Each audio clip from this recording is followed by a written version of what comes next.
हाँ जी बच्चों, welcome to chemistry lovers. Chemistry lover में आपका बहुत बहुत स्वागत है। तो हमारा टॉपिक चल रहा था इलेक्ट्रोकेमिस्ट्री। तो आज हमने जो टॉपिक डिस्कस करना है वो हमने पढ़ना आज इफेक्ट। टेम्परेचर का क्या इफेक्ट पड़ता है मोलर कंडक्टेंस पे, प्रेशर का क्या इफेक्ट पड़ता है, आयनिक मोबिलिटी क्या होता है, ट्रांसपोर्ट नंबर क्या होता है, आयनिक मोबिलिटी का रिलेशन क्या होता है molar conductance at infinite solution के साथ, और ट्रांसपोर्ट नंबर का क्या रिलेशन होता है molar conductance at infinite dilution के साथ। तो और ये दो क्वेश्चंस भी करने हैं कि किस प्रकार होंगे। तो हम स्टार्ट करते हैं आज का टॉपिक इलेक्ट्रोकेमिस्ट्री, जिसके हम 4 पार्ट कर चुके हैं इलेक्ट्रोकेमिस्ट्री। तो पहली बात, टेम्परेचर का क्या इफेक्ट है मोलर कंडक्टेंस के साथ साथ। मैंने आपको ये बताया था मोलर कंडक्टेंस इंक्रीज होती है जब आयंस फ्रीली मूव कर रहे होते हैं, है ना। तो जैसे मैं टेम्परेचर इंक्रीज करूंगी, जो फ्रिक्शन होती है दो लेयर्स के बीच में, जो फ्रिक्शन होती है, जो विस्कोसिटी होती है, वो क्या हो जाती है, डिक्रीज हो जाती है। क्या हो जाती है, डिक्रीज हो जाती है। कब? जब मैं टेम्परेचर इंक्रीज करती हूँ। तो उसकी वजह से मोलर कंडक्टेंस क्या हो जाती है, इंक्रीजेस। क्या हो जाती है, इंक्रीजेस। प्रेशर का क्या इफेक्ट पड़ता है मोलर कंडक्टेंस पे? जैसे ही मैं प्रेशर अप्लाई करूंगी, प्रेशर इंक्रीज करूंगी, तो क्या होगा, जो फ्रिक्शन थी, जो विस्कोसिटी थी, वो क्या हो जाएगी, इंक्रीज। क्या हो जाएगी, इंक्रीज। और मोलर कंडक्टेंस जो फ्रीली मूवमेंट थी हमारी, वो क्या हो जाएगी, डिक्रीज। क्या हो जाएगी, डिक्रीज। तो क्या है रिलेशन, इफेक्ट टेम्परेचर और प्रेशर का? टेम्परेचर बढ़ाने से मोलर कंडक्टेंस बढ़ती है, प्रेशर बढ़ाने से मोलर कंडक्टेंस घटती है। ठीक है। तो अगला टॉपिक है ट्रांसपोर्ट नंबर। क्या है, ट्रांसपोर्ट नंबर। ट्रांसपोर्ट नंबर क्या होता है? ट्रांसपोर्ट नंबर होता है फ्रैक्शन। ट्रांसपोर्ट नंबर होता है फ्रैक्शन, होती है total current carried by the ion. It is the fraction of total current carried by the ion. Current को हम डिनोट करते हैं आई से। किससे? आई से। अगर कैटायन की बात की जाए तो आई प्लस, अगर एनायन की बात की जाए तो आई माइनस। तो मैंने अभी बताया ये क्या है, फ्रैक्शन है। ट्रांसपोर्ट नंबर क्या है, फ्रैक्शन। तो अगर मैं कैटायन की बात कर रही हूँ तो I plus by total current carried by ion. Total current कितना होगा, I plus by plus I minus, cation plus anion का। ठीक है। तो fraction of total current I plus plus I minus. अगर बात कर रही हूँ किसकी, पॉजिटिव की, कैटायन की। और अगर मैं बात करूं अनायन की तो हो जाएगा आई minus y I plus plus I minus. ठीक है। तो ये हो जाता है, ये होता है हमारा ट्रांसपोर्ट नंबर। ट्रांसपोर्ट नंबर, अब मैं अगर ये करूं T plus plus T minus, तो ये 1 आएगा, यूनिटी। क्या आएगा, यूनिटी। आप करना चाहे तो करके भी देख सकते हैं। I plus plus I minus, I plus plus I minus, I plus plus I minus. LCM ले लो, ऐड करो, 1 आ जाएगा, कट जाएगा। ठीक है। तो अब अगला टॉपिक देखो, आयनिक मोबिलिटी। आयनिक मोबिलिटी क्या होती है? उससे पहले एक चीज देखो, एक मेरे पास लिथियम आयन है, सोडियम आयन है, पोटेशियम आयन है। ठीक है। तो सबसे पहले मुझे ये बता दो कि इनमें चार्ज क्या है, तीनों पे चार्ज क्या है, +1 +1 +1। मेरा क्वेश्चन है कि मोबिलिटी किसकी ज्यादा होगी, आयनिक मोबिलिटी किसकी ज्यादा होगी। मोबिलिटी, सिर्फ मोबिलिटी पूछ रही हूँ, मोबिलिटी किसकी ज्यादा होगी, सिर्फ ये क्वेश्चन है। और चार्ज डेंसिटी, चार्ज डेंसिटी किसकी ज्यादा है, चार्ज डेंसिटी किसकी ज्यादा है। ठीक है। तो चार्ज डेंसिटी होता है चार्ज बाय साइज रेशियो। क्या होता है, charge by size ratio. Charge तो तीनों पर सेम है। साइज की बात की जाए, सबसे छोटा, फिर उससे बड़ा, और ये सबसे बड़ा। अब हमें ये भी पता है जिसका साइज बड़ा, चार्ज डेंसिटी उसकी कम, जिसका साइज बड़ा उसकी चार्ज डेंसिटी कम, तो साइज बड़ा तो इसकी चार्ज डेंसिटी सबसे कम, फिर इसकी और फिर इसकी। तो जिसका साइज सबसे छोटा है, जिसका साइज सबसे छोटा है उसकी चार्ज डेंसिटी उतनी ही ज्यादा है। और एक चीज और होता है, चार्ज डेंसिटी डायरेक्टली प्रोपोर्शनल होती है हाइड्रेटेड सफेयर के। किसके? हाइड्रेटेड सफेयर के। मतलब जिसकी चार्ज डेंसिटी ज्यादा, हाइड्रेटेड सफेयर उसका बड़ा, हाइड्रेटेड सफेयर उसका बड़ा, उसका ज्यादा। जिसकी चार्ज डेंसिटी कम, उसका हाइड्रेटेड सफेयर सबसे कम। तो अब हमें ये तो पता चल गया कि साइज सबसे ज्यादा इसका है, तो चार्ज डेंसिटी सबसे कम इसकी है। अब इसका साइज सबसे छोटा है, साइज छोटा है तो चार्ज डेंसिटी सबसे ज्यादा है। अब चार्ज डेंसिटी सबसे ज्यादा तो हाइड्रेटेड सफेयर इसका ज्यादा। Hydrated sphere lithium positive ion का सबसे ज्यादा, सोडियम पॉजिटिव का उससे थोड़ा कम, और के पॉजिटिव का उससे थोड़ा कम। तो अब बात की जाए, ये हाइड्रेटेड सफेयर है, हाइड्रेटेड सफेयर, ये भी हाइड्रेटेड सफेयर है, ये भी हाइड्रेटेड सफेयर। मोबिलिटी की अब बात की जाए, मोबिलिटी की, तो मोबिलिटी किसकी ज्यादा? मूवमेंट, कौन फास्टली मूव कर सकता है। साइज बड़ा हो जाने की वजह से, हाइड्रेटेड सफेयर बड़ा हो जाने की वजह से क्या इसकी मूवमेंट फास्टली हो पाएगी? बिल्कुल भी नहीं। इसकी सबसे ज्यादा, इसकी सबसे ज्यादा और इसकी सबसे स्लो। मोबिलिटी सबसे कम, मोबिलिटी सबसे ज्यादा। ठीक है, तो ऐसे हम देखते हैं। अब हम बात करते हैं आयनिक मोबिलिटी की। आयनिक मोबिलिटी क्या होती है? आयोनिक मोबिलिटी, आयनिक मोबिलिटी होती है speed of ion. Ionic mobility is speed of ion when speed of ion when potential gradient is unity, ionic mobility कब स्पीड ऑफ आयन के इक्वल होगी? कब? जब पोटेंशियल ग्रेडियंट यूनिटी हो जाए। क्या हो जाए? यूनिटी। तो इसको मैं ऐसे भी लिख सकती हूँ, आयनिक मोबिलिटी होता है स्पीड बाय पोटेंशियल ग्रेडियंट। अब पोटेंशियल ग्रेडियंट क्या होता है? आपको स्पीड तो पता है, पोटेंशियल ग्रेडियंट क्या होता है?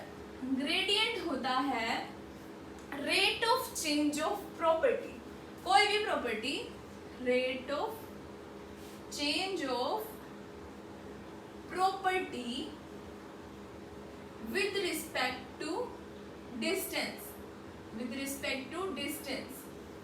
ठीक है, with respect to distance का मतलब होता है ऐसे। ठीक है, अब यहाँ पर प्रॉपर्टी कौन सी दे रखी है? प्रॉपर्टी दे रखी है हमें पोटेंशियल, तो मैं लिख सकती हूँ rate of change of potential with respect to distance.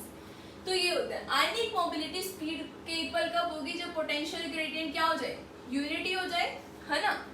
अब पोटेंशियल ग्रेडियंट को ऐसे भी लिख सकते हैं, delta phi by D. Rate of change of potential है ना, और पोटेंशियल को डिनोट करते हैं फाई से, डेल्टा फाई बाय डी से। ठीक है, तो ये होती है हमारी आयनिक मोबिलिटी। आयनिक मोबिलिटी। अब इसका क्वेश्चन है हमारा, velocity of lithium ion in water is this. क्या दे रखी है हमें? वेलोसिटी दे रखी है इतनी है, और वोल्टेज दे रखी है 100 between two electrode separated by 2 centimetre. 2 centimetre separated है, डिस्टेंस हमें दे रखा है 2। मोबिलिटी कैलकुलेट करनी है। मोबिलिटी को हम डिनोट करते हैं म्यू से, mu positive for cation, mu negative for anion, और ये है हमारी आयनिक मोबिलिटी। हमें म्यू निकालना है, तो म्यू निकालना है, कैलकुलेट कर लो, speed by potential gradient. Speed by potential gradient. Speed क्या है हमारी? वेलोसिटी क्या है? 2 × 10⁻⁻⁻²। ये भी सेंटीमीटर में है, ये भी सेंटीमीटर में, तो कोई इश्यू नहीं है, ठीक है। अगर ये मीटर में होता तो हम यूनिट कन्वर्ट करते, इसको सेंटीमीटर में कन्वर्ट करते, ठीक है। तो हमें देखना पड़ता है यूनिट का। 2 × 10⁻²। अब rate of change of potential, rate of change of potential with respect to distance, 100 by distance कितना है 2 सेंटीमीटर, 100/2 आएगा ना, तो ऊपर आ जाएगा ये। इसको कैलकुलेट कर लेना, 4 × 10⁻⁻4 यूनिट्स जो भी आएगी। जैसे इसकी क्या आएगी हमारी सेंटीमीटर/सेकेंड, और मैं आपको कैलकुलेट करके दिखाती हूँ यूनिट्स कैसे निकालते हैं। जैसे कि आयनिक मोबिलिटी का रिलेशन बताते हैं किसके साथ, आयनिक मोबिलिटी का रिलेशन किसके साथ, मोलर कंडक्टेंस के साथ, molar conductance at infinite relation. जो यहाँ पर यूनिट्स निकलेगी वही यहाँ पर इसकी यूनिट्स होंगी, ठीक है। तो सेम यूनिट्स होती हैं। मैं आपको कैलकुलेट, ये क्वेश्चन समझ आ गया होगा आपको, आई थिंक इजी था, बस फॉर्मूले में पुट करना है। Speed v/Δ∅/d is what, ionic mobility. ये फॉर्मूला लर्न करना है। आयनिक मोबिलिटी का रिलेशन है मोलर कंडक्टेंस के साथ। क्या होता है आयनिक मोबिलिटी, अगर मैं कैटायन की बात करूं तो molar conductance at infinite solution, cation का Z पॉजिटिव इंटू फेराडे, तो ये होता है, किसका फॉर्मूला होता है, आयनिक मोबिलिटी का रिलेशन होता है मोलर कंडक्टेंस के साथ। अब हमें निकालनी है यूनिट्स।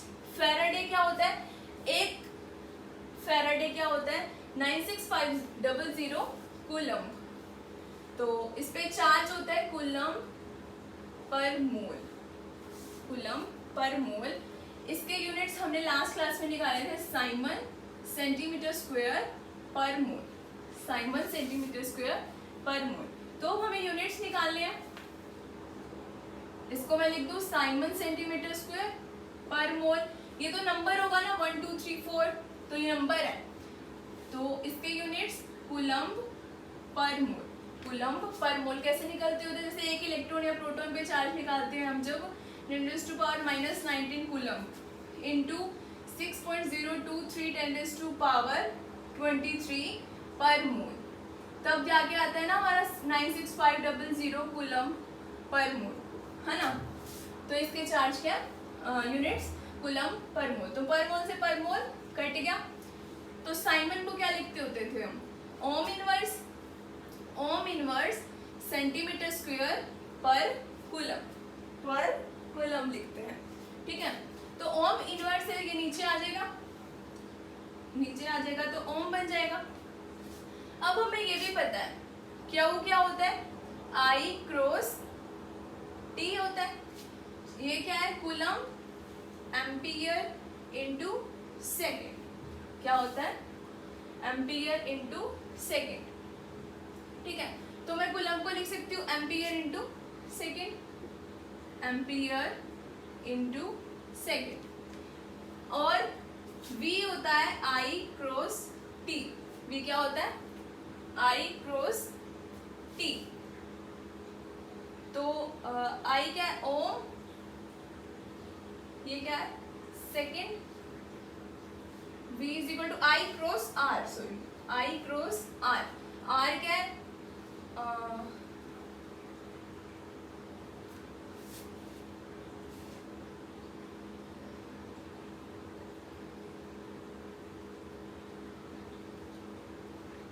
गड़बड़ हो गई,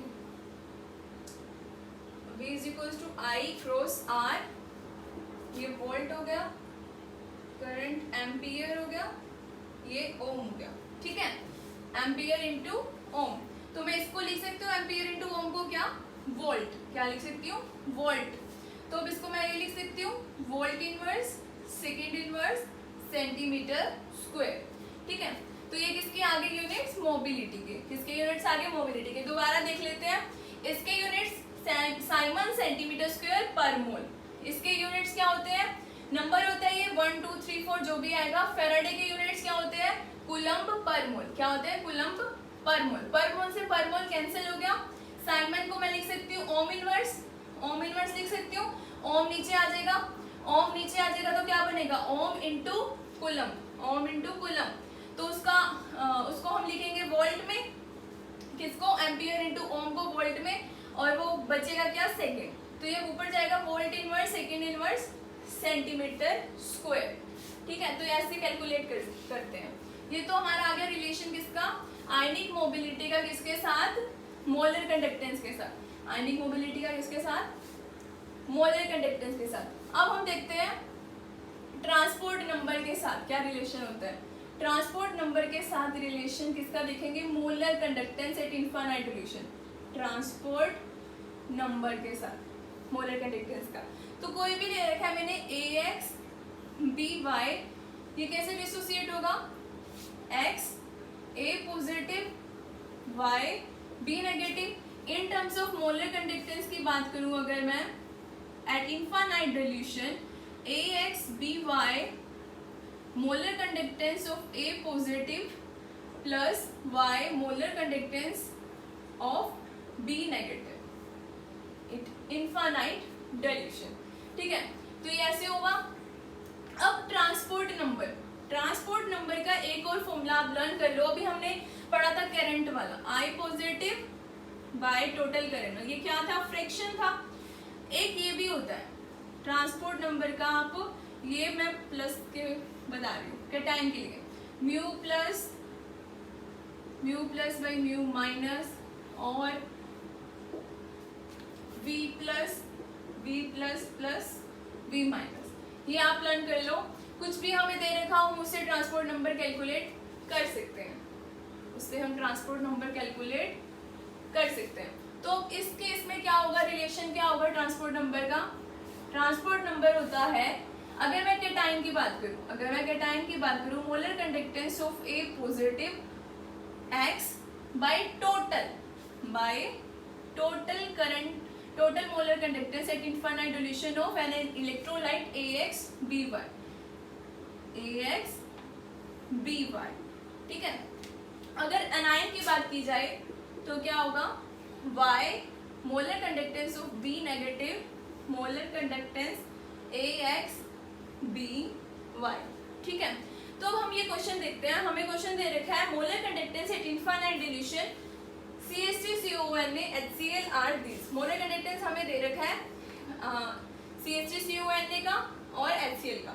transport number H positive ion का दे रखा है 0.8 और एसिटेट आयन का दे रखा है 0.6। हमें मोलर कंडक्टेंस निकालना है एसिटिक एसिड का। तो हमें ये पता है एसिटिक एसिड के निकालने के लिए मोलर कंडक्टेंस CH3COO नेगेटिव चाहिए और H पॉजिटिव चाहिए, ये चाहिए। अगर ये आ जाए और ये आ जाए, इन दोनों को ऐड कर दूं तो किसका आ जाएगा, molar conductance at infinite dilution of acetic acid. ठीक है, तो अब हमें क्या क्या दे रखे हैं, हम यहाँ लिख लेते हैं। Molar conductance at infinite dilution of acetate, sodium acetate is 90 into 10 raised to power minus 4. Molar conductance at infinite dilution of HCl is 420 10 raised to power minus 4.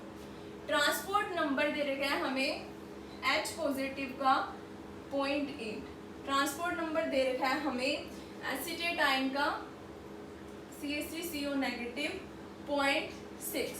Formula लगाओ बस आंसर आ जाएगा। ये देखो हमें चाहिए क्या, CH3CO नेगेटिव चाहिए, ठीक है, CH3CO नेगेटिव चाहिए और H पॉजिटिव चाहिए। तो transport number of H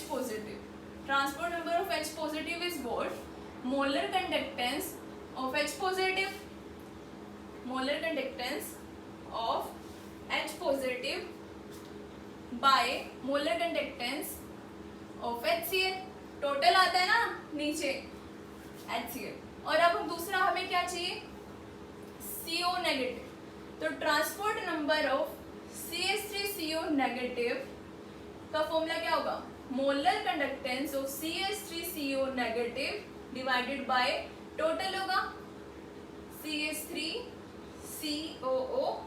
Na। ठीक है, ये लगाना है। अब यहाँ पे पुट कर दीजिए H पॉजिटिव का ट्रांसपोर्ट नंबर 0.8, हमें ये कैलकुलेट करना है। H पॉजिटिव और HCl का मोलर कंडक्टेंस 420 10⁻⁻⁴। इसका हमें क्या दे रखा है गिवन 0.6, ये हमें कैलकुलेट करना है। CH3CO नेगेटिव और इसका क्या दे रखा है हमें 90 10⁻⁻⁴। तो ये डिवाइड में उधर जाके मल्टीप्लाई में हो जाएगा 420 10⁻⁻⁴ molar conductance of H positive 0.6 10 10⁻⁻⁴ molar conductance of CH3COO negative.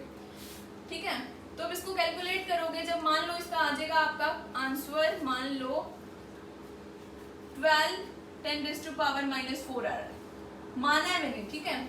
और इसका तो साफ साफ दिख ही रहा है 59 10⁻⁻⁴ आ रहा है। तो क्या करना है, इसको ऐड करना है। क्या करना है, इसको ऐड करना है। 54 12 66 10⁻⁻⁴ क्या आ जाएगा हमारा एसिटिक एसिड की मोलर कंडक्टेंस आ जाएगी एट इनफाइनाइट डिल्यूशन। तो आप ये कैलकुलेट कर लेना, ऐसे कैलकुलेट करते हैं। तो ये फॉर्मूला लर्न होना चाहिए, बस आपको, आप कर सकते हो आंसर। ठीक है, okay, thank you so much for watching, thank you.